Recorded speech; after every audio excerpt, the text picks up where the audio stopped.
বন্ধুরা, কেউ একজন ঠিকই বলেছেন যে চিন্তা ও চিতার মধ্যে শুধুমাত্র এক বিন্দুর পার্থক্য। এই দুনিয়ায় কিছু মানুষ কোনো কারণ ছাড়াই চিন্তা করেন, কোনো কারণ ছাড়াই নিজেকে এবং নিজের মনকে চিন্তিত করে তোলেন। চিন্তা আমাদের অসুস্থ করে তোলে। আজকের এই কাহিনীটির মাধ্যমে আমরা জানব যে অযথা আমাদের চিন্তা করা কেন উচিত নয়। এক গ্রামে একটি কৃষক বসবাস করত, যার খুবই খারাপ একটি অভ্যাস হয়ে উঠেছিল। আর ওই অভ্যাস ছিল কোনো কারণ ছাড়াই চিন্তা করা। সে সবসময় কোনো না কোনো জিনিস কিংবা ব্যাপারকে নিয়ে চিন্তা করতেই থাকতো। সে সবসময় এটা ভাবতো যে আমার সঙ্গে কোনো খারাপ কিছু হয়ে যাবে না তো, যেখানে তার জীবনে এখনও পর্যন্ত সব কিছু ঠিকঠাকই চলছিল। তার কাছে একটি বড় ক্ষেত ছিল, যার মধ্যে খুব ভালো ফসল ফলতো। চাষবাস করার জন্য দুটি গরুর গাড়ি ছিল, একটি ভালো ঘর ছিল, এক স্ত্রী ও দুটি ফুটফুটে বাচ্চা ছিল। কিন্তু তবুও সে কোনো অঘটনকে ভেবে অযথা চিন্তা করতেই থাকতো। সে কখনো ভাবতো, যদি আমার ফসলে অনেক কীটপতঙ্গ লেগে যায় তাহলে কি হবে? যদি কোনো বিপদগামী প্রাণী আমার ফসল নষ্ট করে দেয় তাহলে কি হবে? যদি খরা হয়ে যায় কিংবা যদি অনেক বৃষ্টি হয়ে যায় তাহলে আমার ফসল খারাপ হয়ে যাবে। এইভাবেই সে ভবিষ্যতের আরও অন্যান্য ব্যাপারকে ভেবে অযথা চিন্তায় ডুবে থাকতো। যেমন চাষের সময় যেন আমার বলদের শরীর খারাপ হয়ে না যায়, আমার বাচ্চাদের ভবিষ্যৎ কেমন হবে, বৃদ্ধ অবস্থায় আমার কোনো বড় রোগ হয়ে যাবে না তো, বৃদ্ধ অবস্থায় আমার ছেলেরা আমার খেয়াল রাখবে কি না, ইত্যাদি। নিজের এই ক্রমাগত ফালতু চিন্তা করার কারণে তার এখন কোনো কিছুই সহজ বলে মনে হতো না, আর এখন তার কোনো কাজে মনও লাগতো না। তার স্ত্রীও এই ব্যাপারটা অনুভব করে যে তার অযথা চিন্তা করার অভ্যাস হয়ে গেছে। সে তাকে অনেকবার বোঝানোর চেষ্টা করে যে তুমি ফালতু চিন্তা করা ছেড়ে দাও, কিন্তু তার বোঝানোতে কোনো কাজই হয় না। এরপর একদিন সে জানতে পারে যে তাদের নগরে একজন মহাত্মা এসেছেন, যার কাছে সমস্ত সমস্যার সমাধান আছে। এরপর একদিন সে তাকে নিয়ে ওই বৌদ্ধ ভিক্ষুর আশ্রমে পৌঁছায়। ওই বৌদ্ধ ভিক্ষু খুবই বুদ্ধিমান ও জ্ঞানী ব্যক্তি ছিলেন। এরপর ওই কৃষক ও তার স্ত্রী তার সমস্ত কথা ওই বৌদ্ধ ভিক্ষুকে খুলে বলে। ওই কিষাণ বলে, হে মহাত্মা, আমি সবসময় কোনো না কোনো বিষয়কে নিয়ে চিন্তা করতেই থাকি। আমি বেশিরভাগ সময় ওই সমস্ত খারাপ জিনিসগুলিকে ভেবে চিন্তা করতে থাকি যেগুলো এখনও পর্যন্ত ঘটেইনি। ওই কিষাণের কথা খুবই ধ্যান দিয়ে শোনার পর ওই বৌদ্ধ ভিক্ষু বলেন, ঠিক আছে, তোমরা দুজন কাল সকালে এসো, এরপর আমি তোমাদের সমস্ত সমস্যার সমাধান বলে দেব। পরের দিন যখন কিষাণ ও তার স্ত্রী ওই বৌদ্ধ ভিক্ষুর কাছে আসে, তখন তারা দেখে যে ওই বৌদ্ধ ভিক্ষু খুবই চিন্তিত অবস্থায় মাটিতে বসে আছে, আর তার সামনে একটি ভর্তি দুধের গ্লাস রাখা আছে। বৌদ্ধ ভিক্ষু বারবার ওই দুধের গ্লাসের দিকে দেখছেন। এরপর তিনি তার হাত কখনো তার মাথার উপরে রাখছিলেন, আবার কখনো মাটির ওপর। ওনাকে খুবই বিভ্রান্ত ও চিন্তিত দেখাচ্ছিল। এটা দেখে ওই কৃষক জিজ্ঞাসা করে, হে মহাত্মা, আপনাকে এত চিন্তিত কেন দেখাচ্ছে? আপনার সামনে দুধ রাখা আছে, আপনি সেটাকে পান করে নিচ্ছেন না কেন?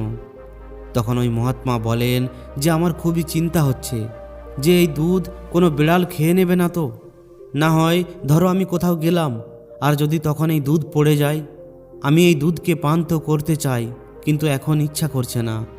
আমি তো এটাই ভাবছি যে যদি দুধ খারাপ হয়ে যায় বা যদি কোনো খারাপ জিনিস এর মধ্যে পড়ে যায় তাহলে কি হবে? এটা শুনেই ওই কিষাণ জোরে জোরে হাসতে শুরু করে। ওই কিষাণ হাসতে হাসতে বলে যে এতে এত চিন্তা করার কি আছে? এটা দুধই তো।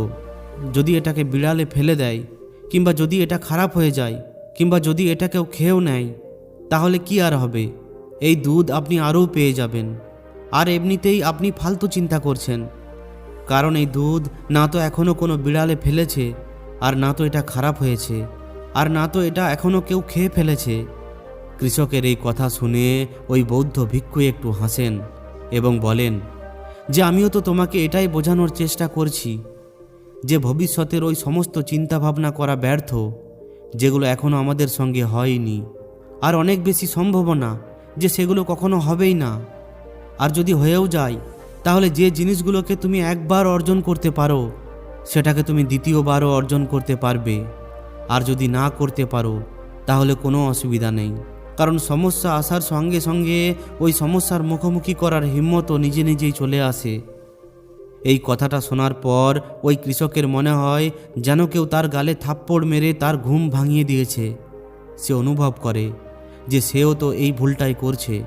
সেও তো ভবিষ্যতের ওই সমস্ত ঘটনাকে ভেবে চিন্তিত হচ্ছে, যেগুলো এখনও পর্যন্ত ঘটেইনি, আর হতে পারে সেগুলো কখনো ঘটবেও না।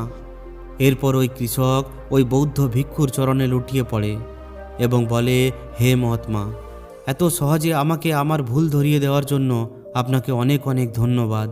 আমি আজ থেকে কোনো কারণ ছাড়া আর কখনোই চিন্তা করব না। জাপানে একটি কথা প্রচলন আছে যে যদি তুমি চলছো তাহলে চলতেই থাকো, যদি তুমি খাচ্ছ তাহলে খেয়েই চলো, কিন্তু একটা সময়ে তুমি শুধু একটাই কাজ করো, চিন্তা করবে না।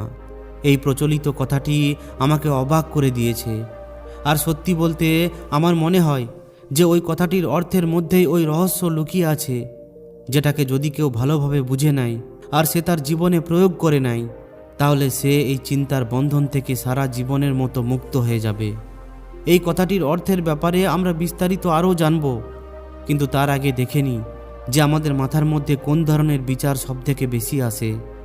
প্রথম, আমি কি এই কাজটি সঠিকভাবে করেছি? দ্বিতীয়, আমি কি এই কাজটি আরও ভালোভাবে করতে পারতাম? তৃতীয়, এর পরিণাম কি হবে?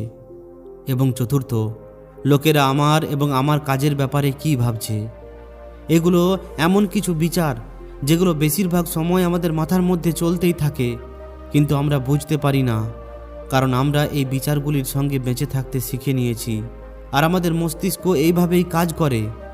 যদি আমরা একে দিয়ে কোনো কাজকে অনেকবার করিয়ে ফেলি, তাহলে এই মস্তিষ্ক সেটাকেই অভ্যাস তৈরি করে ফেলে, আর এরপর আমাদের না চাওয়ার সত্ত্বেও ওই কাজটিকে করার চেষ্টা করে।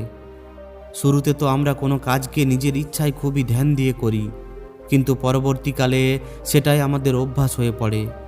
আর এরপর আমরা শুধুমাত্র অজ্ঞানতার বশে ওই কাজটিকে কিছু না ভেবেই করে চলি। যখন একটি বাচ্চা ছোট থাকে তখন সে এটা জানতে পারে না যে চিন্তা জিনিসটা কি, কিন্তু যখনই সে বড় হয়, মা বাবা বলতে শুরু করে যে বেটা, তোমাকে হোমওয়ার্ক করতে হবে, তোমার চিন্তা হচ্ছে না, তোমার সামনে পরীক্ষা আসতে চলেছে, তোমাকে সেই ব্যাপারে চিন্তা করা উচিত। এইভাবেই না জানি কত এমন জিনিসের জন্য ওই বাচ্চার আশেপাশের লোকেরা তাকে চিন্তা করার জন্য বলে। আর এরপর ওই ছোট্ট বাচ্চা এটা মেনে নেয় যে কোনো কাজকে করার জন্য তাকে ওই ব্যাপারে চিন্তা করা উচিত। আর এরপর সেও কোনো কাজের বা ঘটনার ব্যাপারে বারবার চিন্তা করতে শুরু করে দেয়। শুরুতে তো সে এই কাজটি জেনে বুঝে করে, কিন্তু এরপর ধীরে ধীরে তার মন এটা নিজের একটা অভ্যাস তৈরি করে ফেলে। এরপর না চাওয়ার সত্ত্বেও তার মন একই বিচারের ব্যাপারে বারবার ভাবতে থাকে। এরপর সে তার সম্পূর্ণ জীবন এই বিচারের জালেই ফেঁসে রয়ে যায়। কিন্তু এখন এখানে প্রশ্ন এটা ওঠে যে এর সমাধান কি?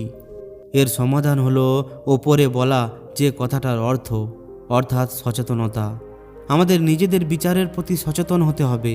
আমাদের একটু অপেক্ষা করে এর উপর ধ্যান দিতে হবে যে আমরা না চাওয়ার সত্ত্বেও একই ঘটনার ব্যাপারে বারবার ভাবছি না তো।